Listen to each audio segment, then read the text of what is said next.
নীলফামারীর ঐতিহ্যবাহী ভবানীগঞ্জ হাট ইজারা না হয় বিপুল পরিমাণ রাজস্ব হারাচ্ছে সরকার। উপজেলা প্রশাসন বিকল্প উপায়ে খাজনা আদায়ের জন্য তহসিলদার নিযুক্ত করলেও তাদের পাশাপাশি স্থানীয় প্রভাবশালীরাও ইচ্ছেমতো আদায় করছে অতিরিক্ত খাজনা। ফলে চরমভাবে ক্ষতিগ্রস্ত হাটের ক্রেতা ও বিক্রেতারা।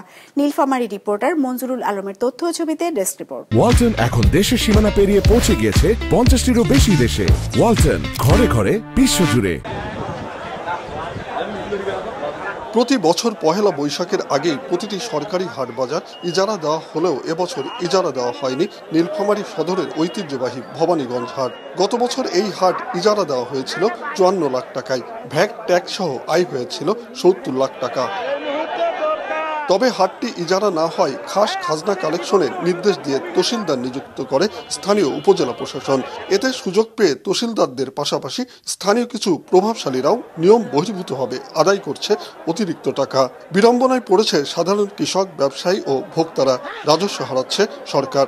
এখনো হাট ডাক হয়নি, এটা টিএনও অফিস, ডিসি অফিসের আন্ডারে আপাতত বিট তুলতেছে স্থানীয় ছেলেপেলেরা। আমরা খাজনা নেছে 70-80 টাকা করি, এখন উনি তো এইভাবে নেছে বলতেছে হাট আমরা নিছি।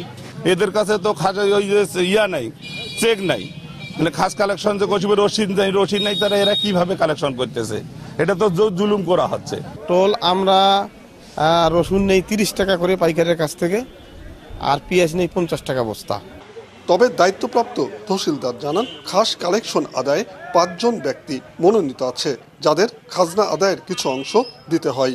খাস কালেকশন তো যেহেতু একটা বড় হাট, আমরা জনবল তো এইভাবে আমাদের নিজেদের যে অফিস বাদ দিয়ে এরকম কালেকশন করা সম্ভব না। এই জন্য হচ্ছে লোক করা আছে, আদায় করে জমা করবে, এবং হচ্ছে তার এর বিনিময়ে ওই যে খাস কালেকশন থাকে ওইখান থেকে একটা পার্সেন্টেজ থাকে, তাদের একটা সম্মানী দেওয়া হয়।